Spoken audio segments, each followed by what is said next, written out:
Overwhelmed by mess in your pickup bed? Upgrade with the decked drawer system. It's completely redesigned. Accommodate more gear in larger drawers. Extend effortlessly and keep your equipment clean and dry. Secure your loads with integrated D-ring tie-downs. Optimize your truck bed space. Proudly made in the USA. Lockable and compatible with any truck from the past 20 plus years. Simple online ordering and easy installation. Visit deck.com/iHeart for free shipping. Get decked. Truck bed storage, toolboxes, and accessories. Zero Foxtrot isn't just a brand, it's a way of life. Founded and operated by veterans, Zero Foxtrot's unique apparel and gear echoes the grit of the warrior culture. Zero Foxtrot dedicates itself to producing content, honoring the sacrifices of forgotten heroes of the past, and connecting history to the present. Embark on a journey with Zero Foxtrot today at zerofoxtrot.com. It's not merely our products, it's about the ethos that we embody. Rugged, resilient, and timeless. Morning, everybody. Corey Hughes, Bloody History. I promise I'm going to have a Bloody History World War II this week. We'll do at least 2 this week. So if you are following me on Substack, just know there's more World War II coming. I've just been so obsessed with my research as of late. It's been hard for me to change my mindset to do some World War II shows. But it's been a hell of a journey with Kennedy recently because, as usual, I'm cleaning up the fucking mess that these moron Kennedy researchers have left over the last 60 fucking years.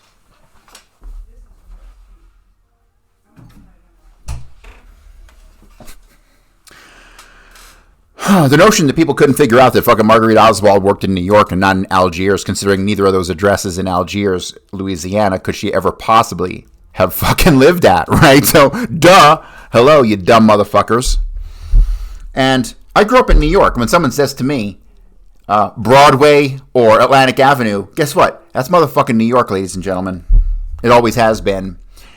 Combine that with the fact that Marguerite Oswald claimed that while she was in Algiers, she worked at a fucking naval base. No, sorry. The naval base she worked at was the Brooklyn fucking Navy Yard, 3 blocks from the hotel she lived at. So, yeah, a lot more research needs to be done, but the unfortunate thing is you're not going to find a whole lot of stuff. I mean, the best bet you have for finding anything on Marguerite Oswald and her time in New York is probably going to be in John Armstrong's files, John Armstrong's files are the best Kennedy files in the world. Period. Better than Garrison, better than anything else you're ever going to come across. John Armstrong is the most meticulous, neurotic motherfucker that's ever lived when it comes to Kennedy. And my work is not even a fucking shadow of what he has done and accomplished. And he did it all in 10 years. He did all of his work in about 10 years, 10 or 12 years. The most amazing fucking research you're ever going to find on Kennedy. Even if some of his conclusions are wrong, it doesn't change the fact that his fucking research is absolutely unbelievable. So you can find it if you Google John Armstrong Collection Baylor, Baylor, it'll come right up.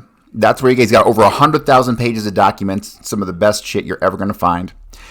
And he was researching this in the era of the ARRB in the 90s. And so he's mentioned actually by the ARRB a bunch of times. What I want to start with today is we're going to talk a little bit about Lee Harvey Oswald's tax returns. And here's the fucking deal. People need to get this through their goddamn head. If you're accused of killing the fucking president, okay, why do your tax returns from 20 years before that matter? Why? Why the fuck does a 1947 fucking tax return mean a goddamn thing in the scheme of did Oswald shoot the president? It doesn't. It doesn't whatsoever. Period. And they fucking knew this. The reason it matters is because it shows that Oswald didn't have half the jobs that he fucking had. He didn't live in half the places that he fucking lived. And he's mostly a fucking construct, right? And he was most certainly being played by 2 people. Unquestionably. You have the real Harvey Oswald, who's got the fucking fat bull neck in the Marines, who graduated from Biloxi on June 18th, 1957. And then you have the Oswald, who's fucking skinny, with no fat neck, and most likely ended up as an airplane mechanic. That's another thing we didn't talk about yesterday, and I'm not really going to talk about it too much today, but when you dig into a lot of the statements of people who came forward and knew Oswald in different places like Memphis, Tennessee, I think we have a very rational explanation. I've come across 3 other Oswalds in the Marine Corps at the same time that our Oswald is in the Marine Corps, right? Basically at all the same places. Particularly, there's a Clyde Oswald who at the exact same time entered the Marines as our Oswald, and he was stationed where? He was stationed in Jacksonville, he was stationed in Biloxi, and he was stationed in Memphis, Tennessee. Okay? At the exact same time that Oswald was alleged to have been there. So I think what we have here, ladies and gentlemen, with a lot of the military record of Lee Harvey Oswald, is that they use the locations and dates of these other Oswalds. Like, there's 3, actually. There's Clifford, Clyde, and Clayton. And only 2 of them are related, believe it or not. But Clifford, Clyde, and Clayton Oswald were all in the Marines at the exact same time that Lee Harvey Oswald was. And they were in places where he is alleged to have been, but we can say he never was. Like Memphis. Although there might be some information on Memphis that we don't know about, because stashed in the ARRB files is that memo requesting information on Oswald's background, where it said, well, hey, I don't know what's going on with Oswald. And this is from inside the ARRB, not from Armstrong. The memo basically said, hey, what's up with Oswald? We got Oswald going to Japan, and we got another Oswald going to Memphis to be a mechanic. And like I said, I cannot put Lee Harvey Oswald behind a radar station. I can put him on the clear boards where they marked things, but he was not a radar operator. He was a ground intercept operator, which means that he would find enemy planes that were coming in and call them out to the supervisors. Hey, we got an enemy plane coming in here. Okay, that is very different from the people who guided airplanes to landing and whatnot. That required a 30-week fucking course. 30 weeks. Okay, Oswald didn't do that, so Oswald was not a radar operator. At an absolute minute, he might have been a ground control and intercept operator, which is very different from a radar operator. You're still in the radar room and you're interpreting radar stuff, but you're not a radar operator in the traditional sense. So, back to Oswald's taxes and why they're so fucking important. This is the thing. Once you realize that there's 2 Oswalds and you go back and you start rereading Warren Commission and ARRB, everybody fucking knew it, okay? Everybody fucking knew there were 2 Oswalds. Period. And when you actually start to get into the line of questioning and you see what questions they're asking of people, it's like, oh my God, they're asking specifically about information that would cover up the idea that there was 2 Oswalds, specifically with tax returns and things like that. So today I want to read a letter written by Doug Horn. Now, Doug Horn was on the ARRB, and he did some absolutely amazing work with Dino Brugione on the faking of the Zapruder film, which is still available on YouTube. If you Google Doug Horn and Dino Brugione or Zapruder film, you'll find that fucking Dino Brugione, who is a CIA scumbag in and of himself, maybe he had some guilt in his later years, but he ended up talking to Doug Horn and told Doug Horn the Zapruder film that he saw is not the Zapruder film that we saw, right? And he worked on the Zapruder film and he spliced it up and he cut boards from it and all this stuff, and then none of that stuff turned up in the record. So, yeah, the fucking Zapruder film is totally an altered, I don't want to say it's a fake, but it's an altered construct. But this memo is written by Doug Horn, and the subject is questions raised by John Armstrong and Carol Hewitt about Lee Harvey Oswald's tax and earnings records. The problem is the tax and earning records prove that there were 2 Oswalds, unquestionably. Proves his mother was in on it, proves possibly some of the employers were in on it. So, let me start here. Memo overview. The Assassination Records Review Board, ARRB, received a number of requests from independent researchers John Armstrong and Carol Hewitt to open to the maximum extent allowable under the JFK Act Lee Harvey Oswald's tax and earnings records, particularly his earnings records. Implicit in these requests was an apparent desire on the part of these 2 energetic and extremely curious independent researchers to explain apparent anomalies, clarify ambiguities, and answer unanswered questions, where possible, related to Oswald's tax earnings and employment history. The purpose of this memo is to summarize their concerns as expressed to the ARRB, and 2, present in a documented fashion what actions the ARRB staff was able to take with the Social Security Administration and the Internal Revenue Service to identify, examine, and place in the JFK collection tax and earnings records for Lee Harvey Oswald. And 3, re-examine the principles of John Armstrong's hypothesis about what he calls the 2 Oswalds, and how well or whether this hypothesis stands up in light of the evidence uncovered by the ARRB staff. The opinions expressed in this body of this memo are solely those of the author, do not express the opinions of any of the review board members. In preface, the reader should remember that the JFK Act specifically prohibits the release of tax information. Section 11A of the Act reads in part, when this Act requires transmission of a record to the archivist or public disclosure, it shall take precedence over any other law, except Section 6103 of the Internal Revenue Code, that would otherwise prohibit such transmission or disclosure. Section 6103 is the section of the Internal Revenue Code that prohibits federal government agencies that possess tax return information from disclosing that information. When Congress was considering the JFK Act in public hearings, the IRS requested that the JFK Act trump current federal law protecting tax return information and allow the IRS to release tax return records relating to the assassination of President Kennedy. Congress refused, as Section 11A of the Act reveals. The review board staff has done its best to respond to researchers' concerns with the handicaps imposed by Section 11 of the Act. To its credit, the Record Review Board commended in its final report that Congress enact legislation. Overwhelmed by mess in your pickup bed? Upgrade with the decked drawer system. It's completely redesigned. Accommodate more gear in larger drawers. Extend effortlessly and keep your equipment clean and dry. Secure your loads with integrated D-ring tie-downs. Optimize your truck bed space. Proudly made in the USA. Lockable and compatible with any truck from the past 20 plus years. Simple online ordering and easy installation. Visit decked.com/iHeart for free shipping. Get decked. Truck bed storage, toolboxes, and accessories. Zero Foxtrot isn't just a brand, it's a way of life. Founded and operated by veterans, Zero Foxtrot's unique apparel and gear echoes the grit of the warrior culture. Zero Foxtrot dedicates itself to producing content, honoring the sacrifices of forgotten heroes of the past, and connecting history to the present. Embark on a journey with Zero Foxtrot today at zerofoxtrot.com. It's not merely our products, it's about the ethos that we embody. Rugged, resilient, and timeless. Exempting Lee Harvey Oswald's tax return information, Oswald's employment information obtained by the Social Security Administration, and other tax and IRS-related information in the files of the Warren Commission and the HSCA from the protection afforded it by Section 6103 of the IRS Code. And such legislation directed at these records be released to the public in the JFK collection. The concerns of John Armstrong and Carol Hewitt. Enclosures 1 through 5 were specific requests received from John Armstrong and Carol Hewitt for tax and earnings information on Lee Harvey Oswald in the 1950s.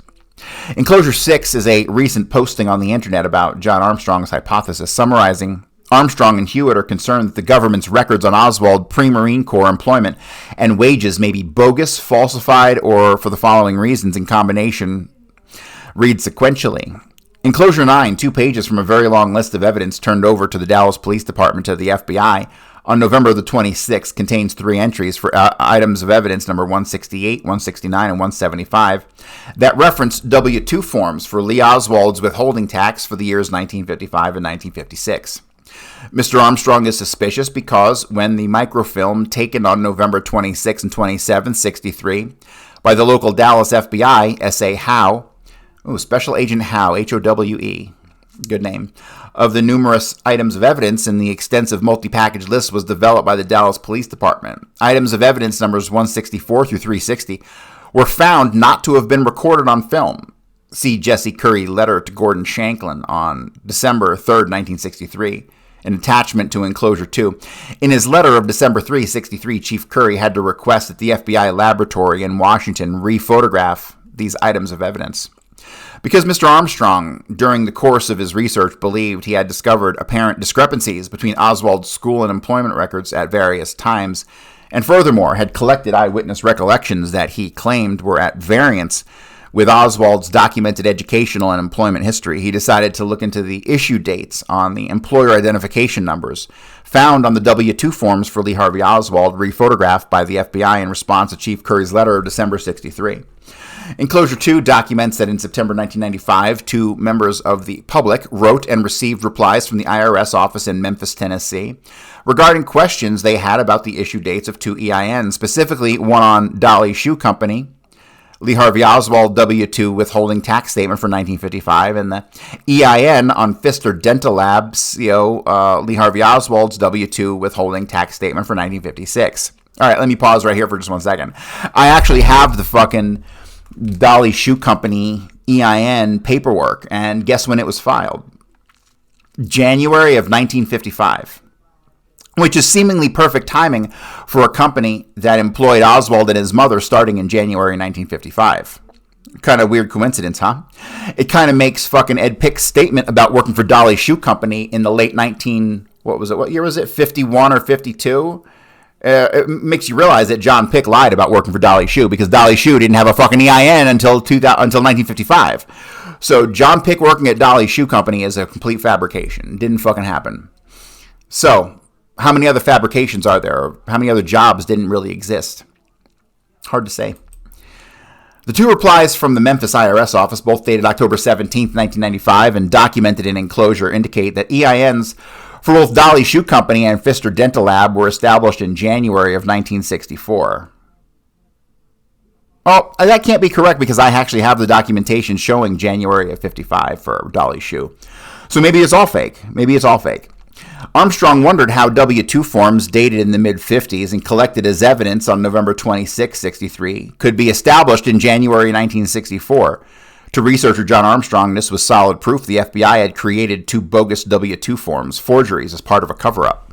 He apparently viewed the initial failure by the FBI to properly microfilm the W-2 forms as a conscious act of omission, and their delay in recording these items on film as a period in which the cover-up, i.e. creation of the suspected forgeries, was determined to be necessary, and subsequently implemented. In enclosure, fellow researcher Hewitt opines that the EIN for a third Oswald employer, Gerard F. Touget, Inc., deductively must have also been established in January 64, because its numerical sequence fits in between those established for Pfister and Dolly Shoe Company during the same month. So the FBI faked all these fucking EINs. Like, were these even real companies to begin with? The clincher for Armstrong seems to have been the content of the FBI's November 26, 1963 report.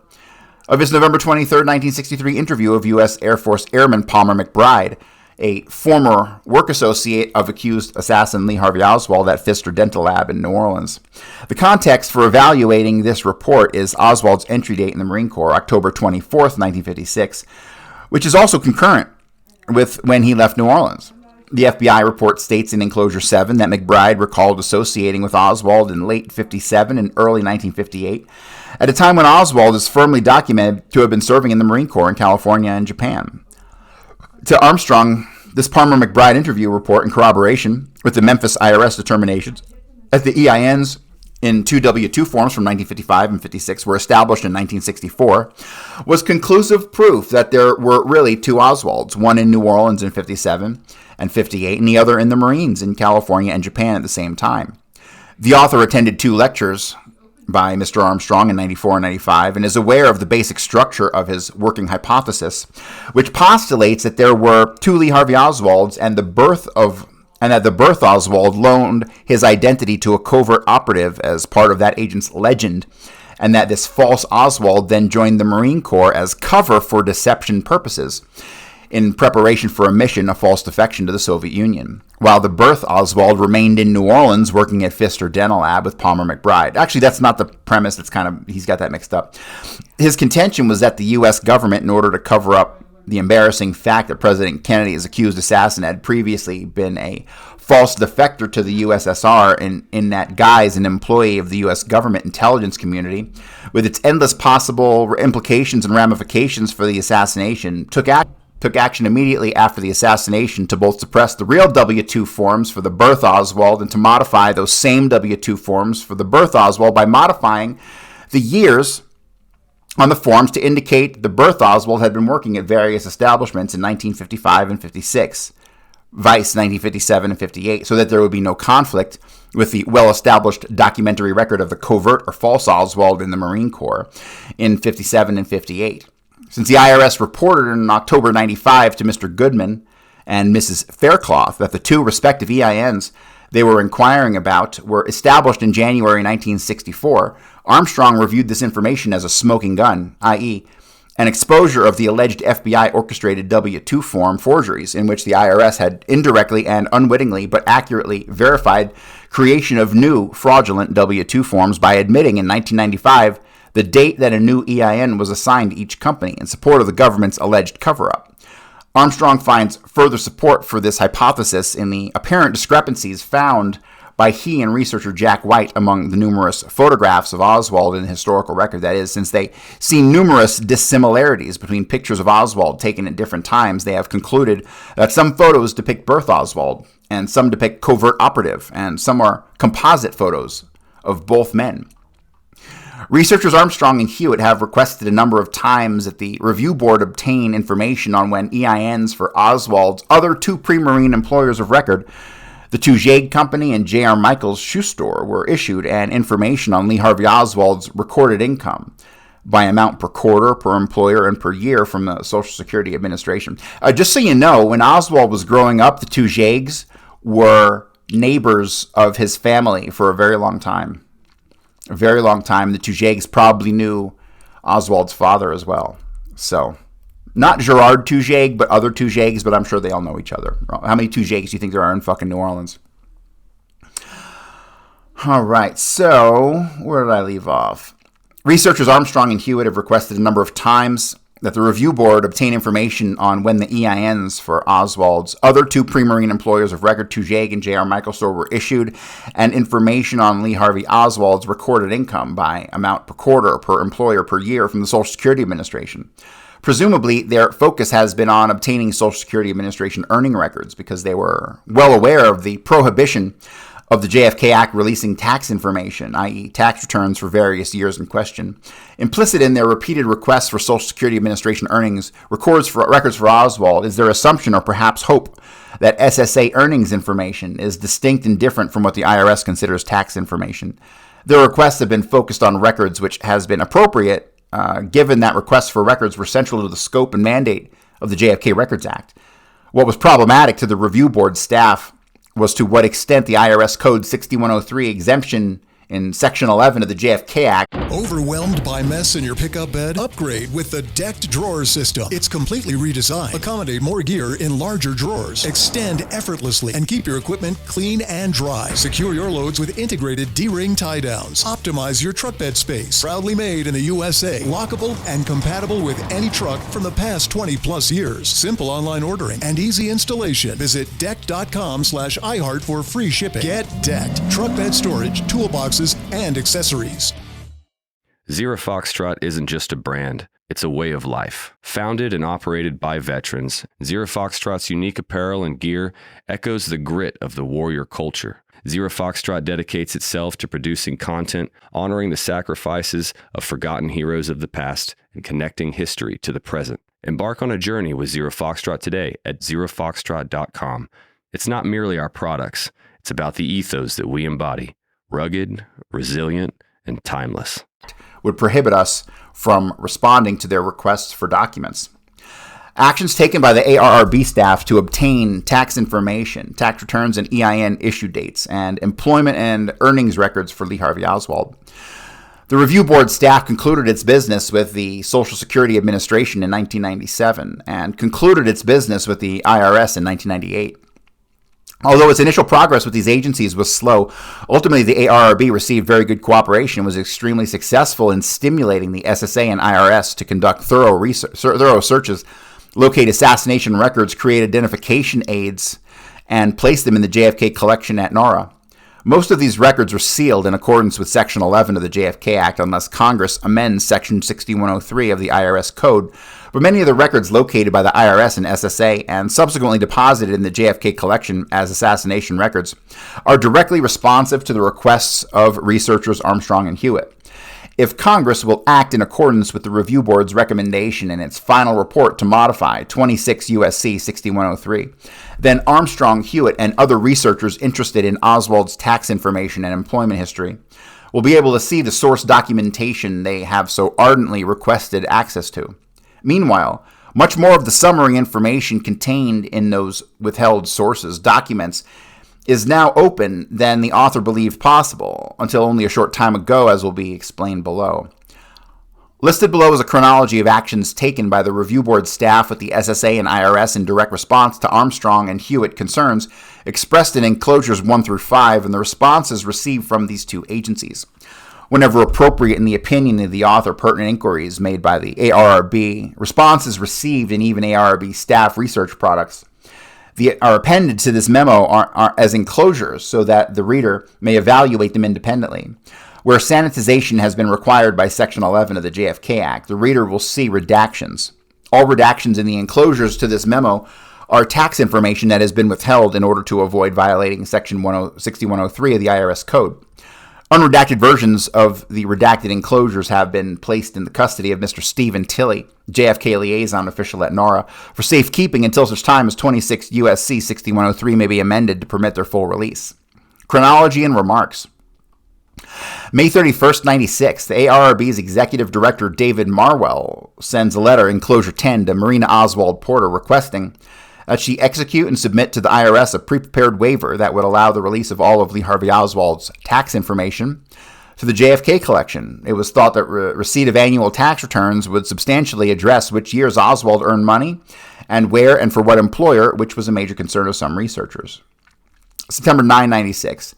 ARRB General Counsel Jeremy Gunn, after discussing this same unresolved IRS waiver issue with Marina Oswald on the telephone, sends her enclosure. March 5th, 97. Marina Oswald Porter executes a modified version of the IRS tax information waiver prepared by the ARRB and mails it to the IRS. This modified version requires the IRS to release her former husband's tax returns only to researchers Ray or Mary LaFontaine, who in turn, as indicated in writing in the modified waiver, would subsequently make a permanent donation of them to the JFK collection at NARA only after full dissemination of these materials to the American public via the print and or electronic media. Okay, so Ray and Mary LaFontaine obviously work for the CIA, period. They're going to modify the documents after they get them and release whatever. So anything that you've gotten from Ray or Mary LaFontaine is tainted. And it says, the author received assurances from the IRS official Bill Lovelace in September 98 that the IRS did indeed send these materials to LaFontaine's in 97, but expressed regret that the IRS could not find a copy of the forwarding correspondence that would have indicated exactly what was sent and when. A similar inquiry with Mr. Steve Tilley at NARA revealed that as of September 1998, the LaFontaines had not donated any Lee Harvey Oswald tax returns to the collection. You don't say. July 14th, 97, ARRB Senior Attorney Ron Haran sends a letter, Enclosure 13, to the Social Security Administration, which includes an attachment.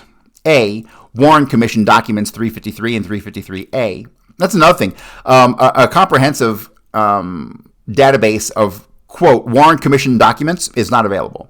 All you get are random scatterings, which had originally been withheld from the public as a restricted Social Security Administration earnings information, but which Mr. Haran's letter indicates had been open since 1965. CD 353A is an extract of information on Lee Harvey Oswald's employment history that was provided to the Warren Commission on February 3rd, 64. It provided the Warren Commission with Oswald's employers by quarter from 1955 through his death in November 63. The amounts earned from each employer by quarter were withheld from the extract by HEW in 1964, but with that exception, the open document provides a wealth of information about whom Oswald was working for and when. Note, this document contains one very remarkable entry, with which the author will discuss in more detail later in his memo, namely 1959 third quarter no earnings reported. Remarkable because Oswald's official discharge date from the U.S. Marine Corps is September 11th, 1959, meaning that there should have been earnings reported between July 1st, 59 through September 11th, 59. More on this later. September 18th, 1997, ARRB staff... hang on a second, let me just comment real quick.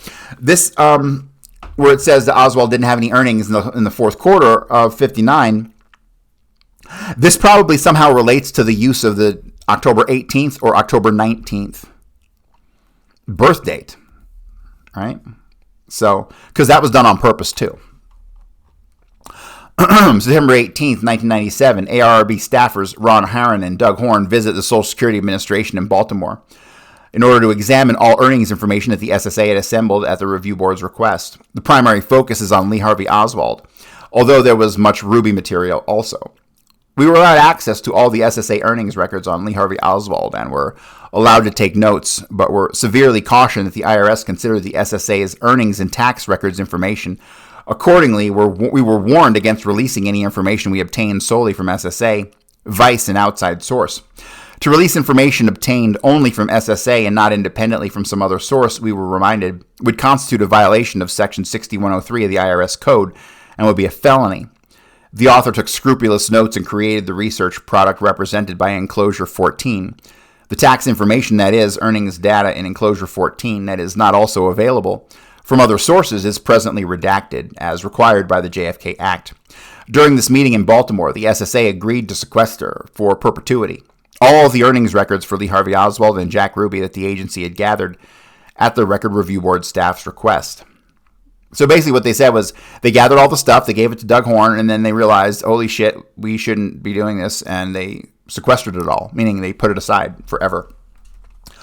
January 16th, 1998, the ARRB's new executive director, Jeremy Gunn, sends a letter to Linda Stiff of the IRS, which in brief summarizes the results of a fresh start meeting between the ARRB and the IRS.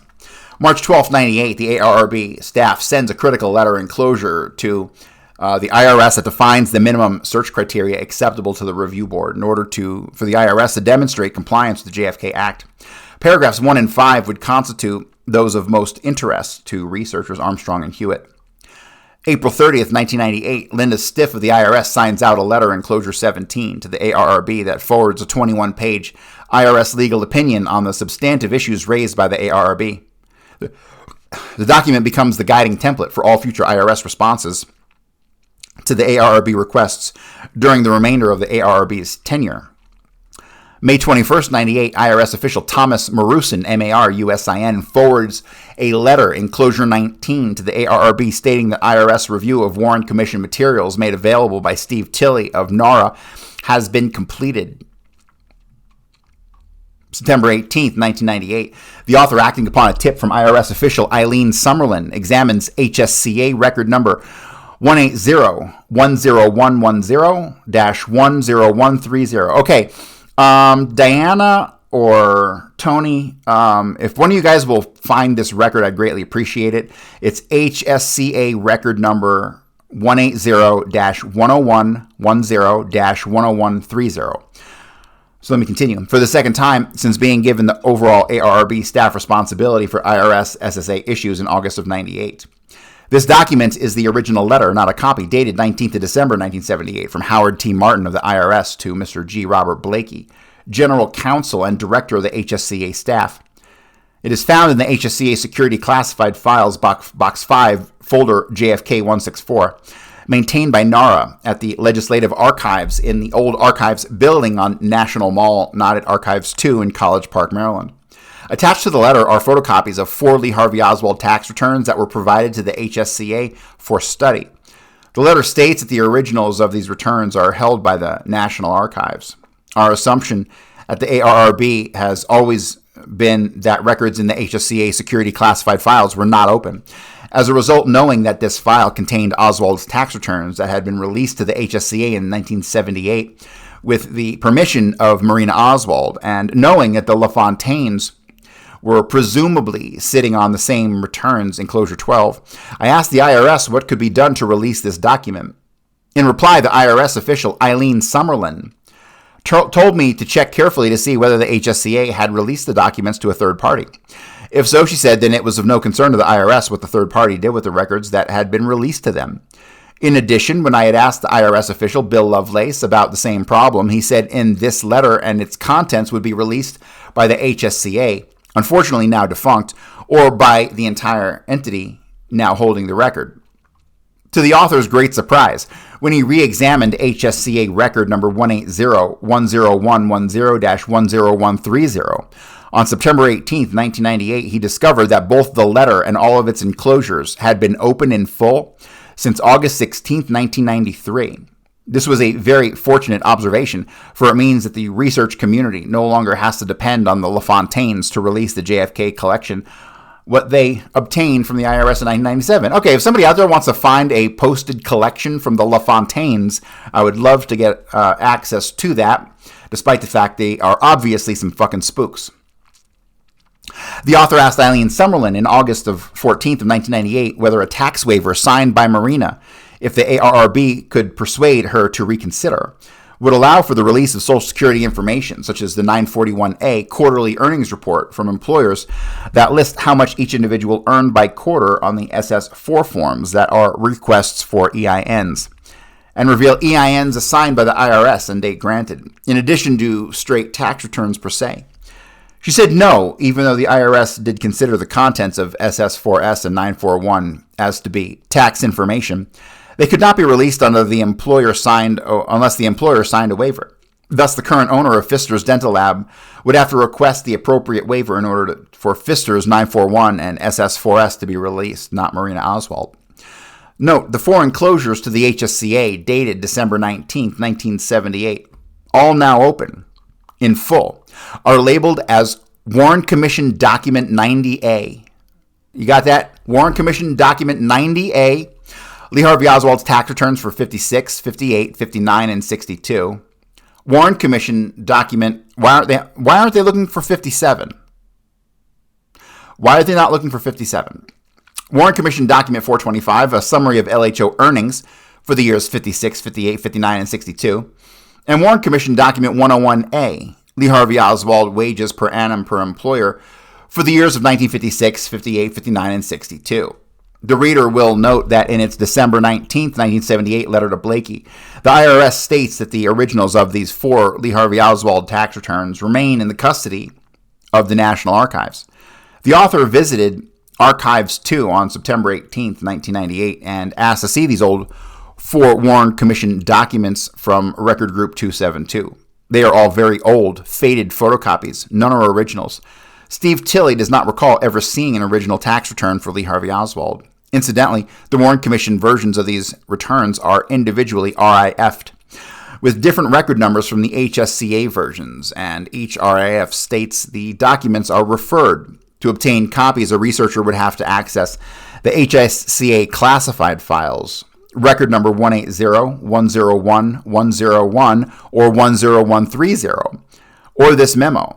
September 23, 1998, the author has provided an enclosure 25, a number of sanitized RIFs representing records the IRS has placed in the JFK collection at the request of the ARRB that bear directly upon the issues presented in this memo. And when Congress amends 26 U.S.C. 6103 to allow for release of all assassination records placed in the JFK collection by the IRS, the records cited in this enclosure will be of particular interest to anyone interested in the issues raised by researchers Armstrong and Carol Hewitt. In summary, there is much information that is now already in open documents which pertains directly to John Armstrong's hypothesis, particularly in enclosures 13 and 24 to this memo. But the source documents from which the information was obtained will remain closed to the public unless Congress amends Section 6103 of the IRS Code. The author has examined the source documents represented by the RFs in this enclosure and hereby verifies that all the data in enclosures 13 and 24 appears to be supported by source document information. Opinions about the validity of John Armstrong's hypothesis. The section of the author's memo deals only with aspects of John Armstrong's hypothesis related to IRS Social Security and employment records, and not with the aspects of this hypothesis dealing with the apparent discrepancies between photographs of Oswald or apparent discrepancies he sees with the educational records pertaining to Lee Harvey Oswald's school attendance. Allegation number 1. In enclosures 2, Mr. Armstrong states, quote, the W-2 forms from Dolly's Shoe Company to Jaeg and Pfister are obvious forgeries and were created while in the custody and control of the FBI. Opinion. This sweeping allegation is not substantiated by the information available in enclosures 21, 13, and 24. Okay, so let me point out exactly what Doug Horn is saying here. He's saying that the three documents in question do not support that. Okay, but the three documents in question, he doesn't fucking acknowledge the fact that they were all typed on the same typewriter. The W-2 forms from Dolly's Shoe, Jaeg, and Pfister's were all typed on the same typewriter, even though they're supposed to be from different companies in different places and different dates. Okay? What does that mean? It means they were faked by the fucking FBI. See, this is how the OSS got busted faking the Nazi documents. And they faked over 300 documents in World War II. And the reason they got busted is because they found dozens of them typed on the same typewriter, which were supposed to be from communications from different people in different countries at different times. So they can't get away with this shit today because we don't have typewriters anymore, right? But back in the day when they had to manually fake the stuff, they did. They got busted, but everyone covers it up. Doug Horn, if you can't tell by his tone, is screaming that, yes, there were 2 Oswalds and everything supports it, with the exception of document 1, 2, and 3, right? You got to understand Doug Horn. I've watched 10, 12 hours of Doug Horn stuff on YouTube. And you got to come to understand Doug Horn knows there was a conspiracy. He knows, he doesn't really go out and say anything about Armstrong's hypothesis. But Jesus Christ, his his statement here, the sweeping allegation is not substantiated by the information available in enclosures 21, 13, and 24. Yeah, what about the other fucking 21 enclosures? Do they support that? He doesn't comment. Let's continue. IRS official Eileen Summerlin's report, enclosure 21, indicates that the Memphis IRS letter are in error and explains how the error was likely made. Oh, so the letter that was originally sent by the IRS, that's the wrong one, right? So it's amazing. They love to claim incompetence when it suits them. The Memphis IRS official relied solely on an automated database that was created in January 64 when she formulated her responses to the Maury Goodman and Linda Faircloth questions about when Dolly Shoe Company and Pfister Dental Lab EINs were created. Let me pause once again. I'm going to dig it up. I got it here in my readily available stack of fucking documents. The Dolly Shoe Company original EIN was formulated in January of 1955. Okay, the very same month, allegedly, that Oswald got the job there with his mother. But remember, fucking John Pick, I can't believe I just said that. That's the kind of mistake that you'd make at the fucking Warren Commission when they can't keep track of which Pick they're talking about. But John Pick straight up said that he got a job working at fucking Dolly Shoe Store in the 1940s. So that's total bullshit. Couldn't have happened because they weren't around until January of 55. So, what else? It says here, I can confirm through the use of tax identification numbers those letters are in error. I've located tax identification information using the same ID numbers for Dolly Shoe and Pfister Dental Lab companies dated to prior to 1964, and one possible explanation for the erroneous deduction is that the author relied solely on the information entered in the established date on the computer. What was not considered by the author of those letters was the possibility that the data being input was subject to programming limitations during the infancy of the IRS automation system.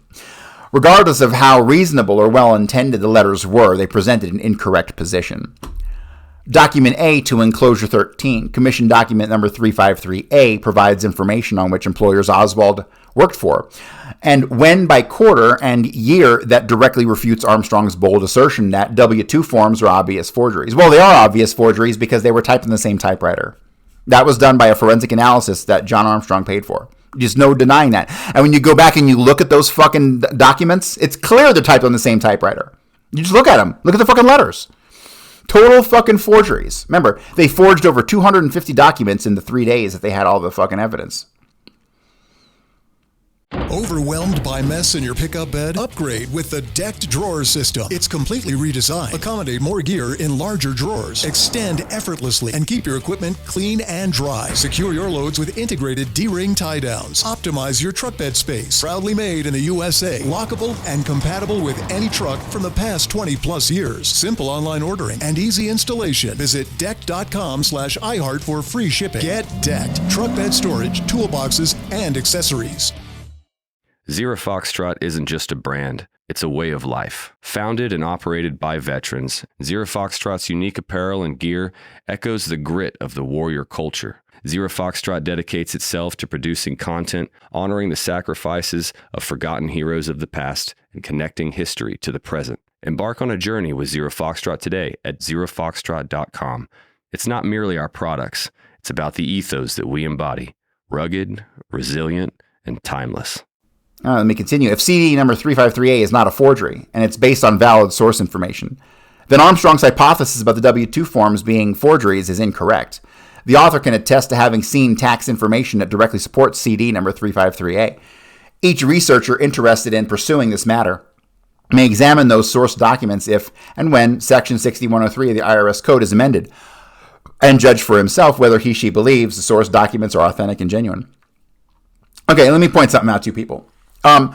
If you go back and you read Doug Valentine's book, what was The Strength of the Wolf, I think it was, second one, where he talks about how the fucking CIA took over the DEA, like right from the jump. It's pretty obvious to me the fucking CIA took over everything. The CIA has everything. They own the IRS, okay?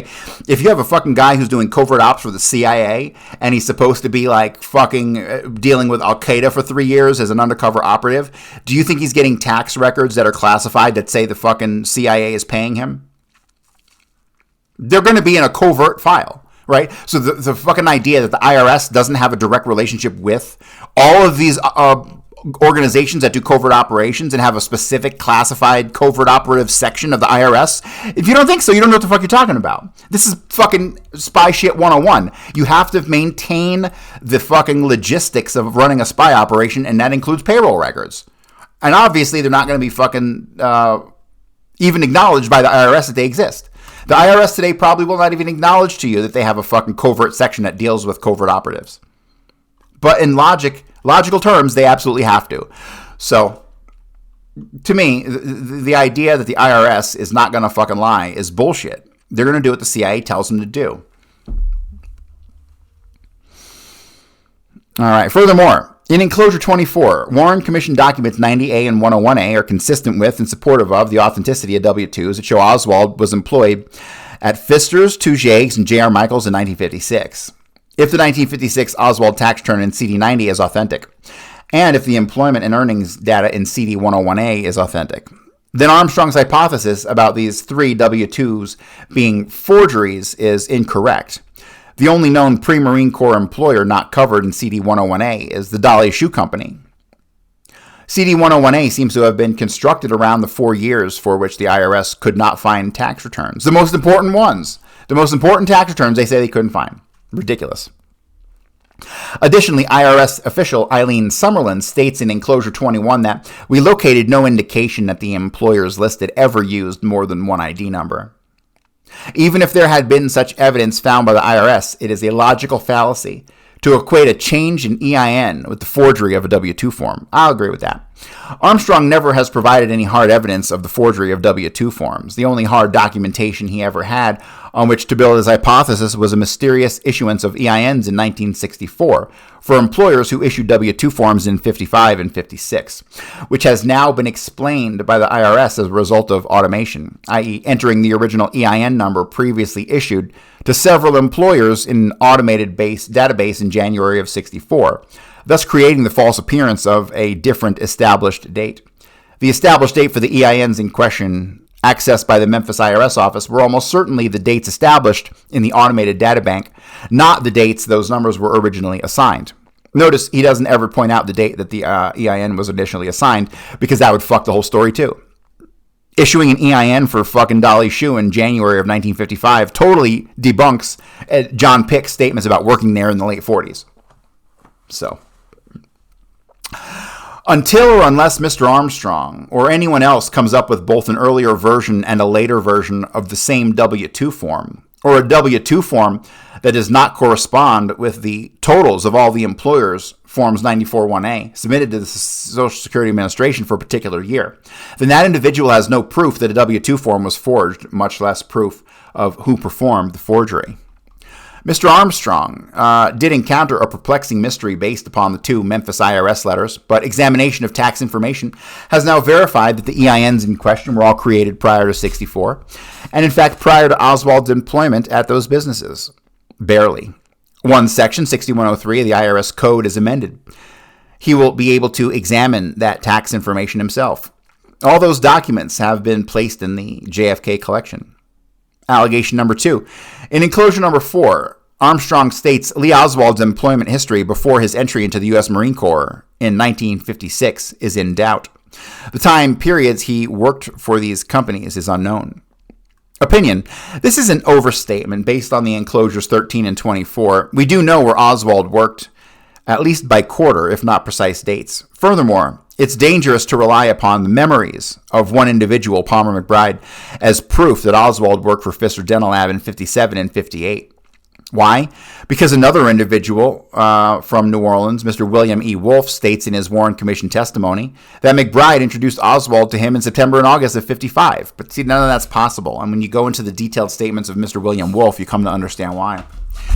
Now this is also at variance with the employment history in Attachment A to Enclosure 13, CD353A, which shows Oswald working at Pfister's where he met McBride only in the first and second quarters of 1956. All this really indicates is how unreliable witness testimony is and human memories are about some things after the passage of 7 years. CD353A is correct. Then both witnesses were wrong in 63 and 64 about when they remembered socializing with Oswald. Let me just pause real quick. Okay, so in regards to Palmer McBride and Pfister Dental Lab, so what I have, based on my research, is I've got Harvey Oswald, the one we know as Oswald, who was arrested November 22nd. He doesn't catch the fucking boat he doesn't catch the same boat on the 21st of August, arriving September 12th, that the real Lee Harvey Oswald did. And we know the real Lee Harvey Oswald got on that boat because he mailed a postcard to 3836th, which is where the real... Overwhelmed by mess in your pickup bed? Upgrade with the decked drawers system. It's completely redesigned. Accommodate more gear in larger drawers. Extend effortlessly and keep your equipment clean and dry. Secure your loads with integrated D-ring tie downs. Optimize your truck bed space. Proudly made in the USA. Lockable and compatible with any truck from the past 20 plus years. Simple online ordering and easy installation. Visit deck.com/iHeart for free shipping. Get decked. Truck bed storage, toolboxes, and accessories. Zero Foxtrot isn't just a brand, it's a way of life. Founded and operated by veterans, Zero Foxtrot's unique apparel and gear echoes the grit of the warrior culture. Zero Foxtrot dedicates itself to producing content, honoring the sacrifices of forgotten heroes of the past, and connecting history to the present. Embark on a journey with Zero Foxtrot today at zerofoxtrot.com. It's not merely our products, it's about the ethos that we embody. Rugged, resilient, and timeless. Marguerite Oswald was living for like at least 2 years. So I believe that Oswald, the fake Oswald, Harvey Oswald, got on the Henrico. If you look at the dates of the Henrico and where the Henrico went, the Henrico checks every single box as far as when it left San Diego to San Francisco, to when it went to Iwakuna, to when it went to Corregidor, and to when it went to all those places in Okinawa, right? Because Oswald makes a comment about Okinawa and having been there. And the only boat that went there was the Henrico. None of the other boats attributed to Oswald went to fucking Okinawa, right? So, but if you Google the Henrico did, the USS Henrico. So I believe that those dates for Oswald having been there were roughly mid-November to around December the 22nd, which really means that Oswald, unless he flew back, could not have made it back to New Orleans to get a job at Pfister Dental Lab until early January of 1958, which means that the 57 portion of him being in New Orleans doesn't make any sense at all to me. So you can't have it both ways. You can't have fucking Oswald in two places at once in the Far East and then have another Oswald back at Pfister Dental Lab, unless Diana is correct. Diana Thomas, a friend who's been working with me on some stuff, she believes it might have been Gordon Novell posing as Oswald back in the 50s, working at Pfister Dental Lab. It's a possibility. I haven't really dug into it too much, but it's on the table. And that would explain a lot of things. That would accompany the fact that, or maybe it was even Robert Oswald, because Robert Oswald's out of the fucking Marines at this time, right? What's Robert Oswald doing? Well, we know in the summer of 55, he went from Fort Worth to New Orleans and picked up Harvey Oswald and the fake Marguerite Oswald's mother, who's most likely another Claverie. I'm not going to name which one, but it's most likely another Claverie, and that's why this whole thing has been congealed within these two families. So we know that Robert Oswald picked them up in the summer of 55, brought them back to Fort Worth, and at that time, in the summer of 55, is when you have the real Marguerite and the real Lee Oswald moving into 126 Exchange Place. So Armstrong was correct. You have a swapperoo at 126 Exchange Place between the two Oswalds, unquestionably. I don't think he explained it very well or put the emphasis on the fact that we have the school records from Oswald at Beauregard starting January. Well, his application was January 1st, and he started on the 12th or the 13th. I forget the exact date, but it was right around there. We have his fucking school records stretching all the way through summer, but the real Lee Oswald and the real Marguerite did not show up in fucking New Orleans until May, when they get the apartment at 1242 St. Mary, which was run by, what the fuck was her name? I always forget her name. Myrtle and Julius Evans. Right? So it makes perfect sense to me, the timing on when Robert gets out of the military. Robert gets back to Fort Worth. He buys the car, makes the drive, picks them up, brings them back, and that's when they move into the Collinwood address in Fort Worth. Okay?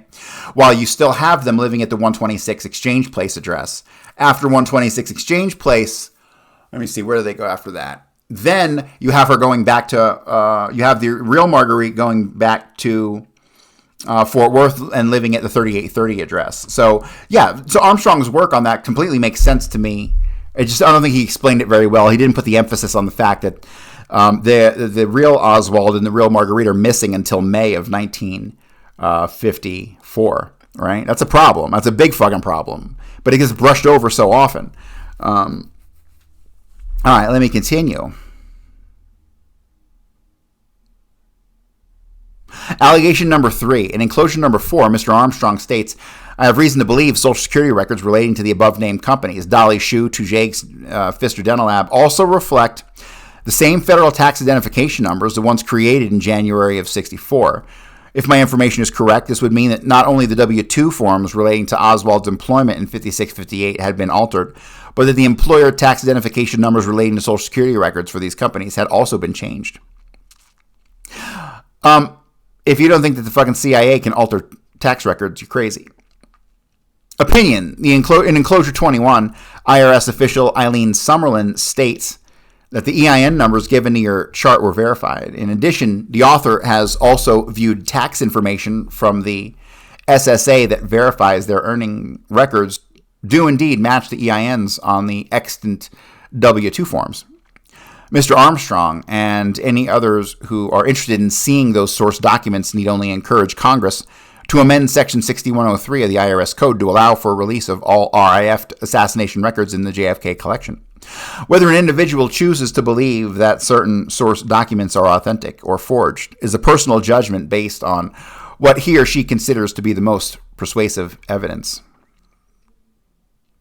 All right, so now he mentions anomalies noted by the author in the tax information records that are now open. CD3 353A. In Attachment A to Enclosure 13 in Entry 1959, third quarter, no earnings reported. Cries out for explanation since Oswald did not separate from active duty until September 11, 1959. Theoretically, all of his earnings received from the Marine Corps for the period July 1st, 59 through September 11, 59 should have been reported. The author did not see any documents during his examinations of tax information as an ARRB staff member that provided an explanation for this, or that anyone else has ever even noticed this discrepancy.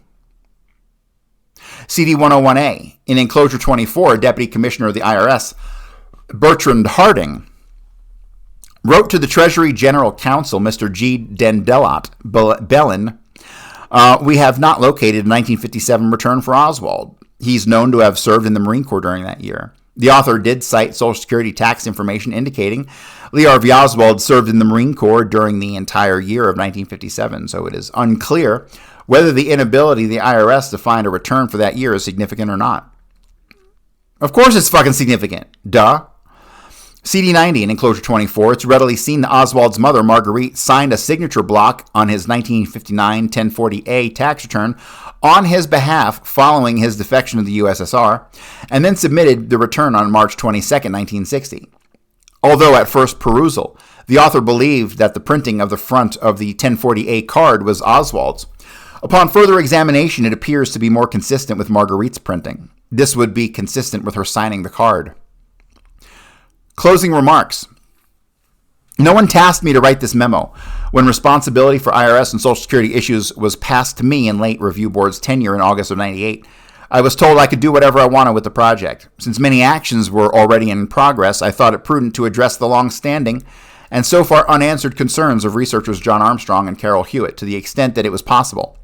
When I joined the Review Board staff in August of 95, I was very intrigued by Mr. Armstrong's hypothesis and was most interested to receive research leads from he and Miss Hewitt in 96. I was the only staff member at the ARRB who seemed to believe his theory might be valid. Subsequent events have dissuaded me of that notion. This product is only one piece of the puzzle involving who Oswald really was, and hopefully will contribute to the research for meaningful data that can help in answering questions about his tax, wage, and employment history.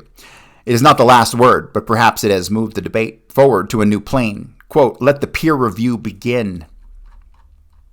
And that ends the memo from Doug Horn. Doug Horn's work has been fucking great, okay? So overall, when you look at Doug Horn's work, I advise everybody go out and look for Doug Horn, H-O-R-N-E, especially the interviews with Dino Burgioni. I mean, it's clear the fucking Zapruder film's a bunk, and Doug Horn knows that CIA was involved in this from fucking sun up to sundown, and he just hasn't seen the evidence as per the tax records to indicate there were two Oswalds. Well, that's okay, because all I gotta do is look at the goddamn pictures to see that there were two fucking Oswalds. Clear as goddamn day. So, but, yeah, so why don't they release the tax information? And why was it written directly into the JFK Disclosure Act? They wouldn't release tax information? Because the tax information, the real tax information, not the fake stuff, all done on the same typewriter, will absolutely prove beyond all doubt that Oswald was in multiple places at once, maybe even 3 or 4 places at once. There has to be some clear involvement of this fake date of birth of 10/19 of 63. I mean, of 39. That's got to be important here. Somehow that has to be a differentiation. The Lee Harvey or the Harvey Lee on the different forms has to be a differentiation. But yeah, so every single day I go through this research, it becomes more and more obvious that everybody fucking knew there were two Oswalds. And to the morons out there who still don't think there were two Oswalds, you need to grow the fuck up and really get a grip on what the fuck is happening here, because I don't have time to slow down and reiterate every goddamn fucking aspect to you every fucking episode, all right?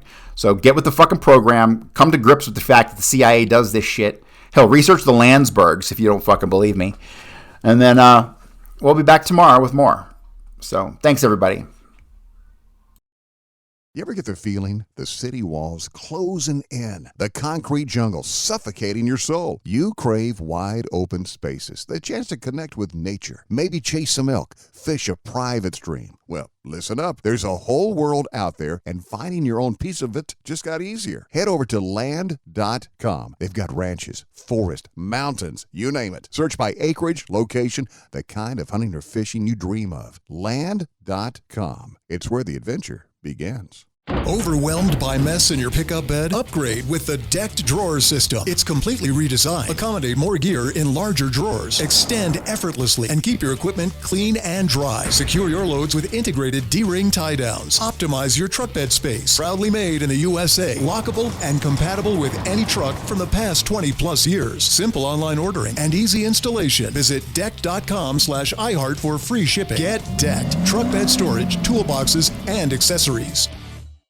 Zero Foxtrot isn't just a brand, it's a way of life. Founded and operated by veterans, Zero Foxtrot's unique apparel and gear echoes the grit of the warrior culture. Zero Foxtrot dedicates itself to producing content, honoring the sacrifices of forgotten heroes of the past, and connecting history to the present. Embark on a journey with Zero Foxtrot today at zerofoxtrot.com. It's not merely our products, it's about the ethos that we embody. Rugged, resilient, and timeless.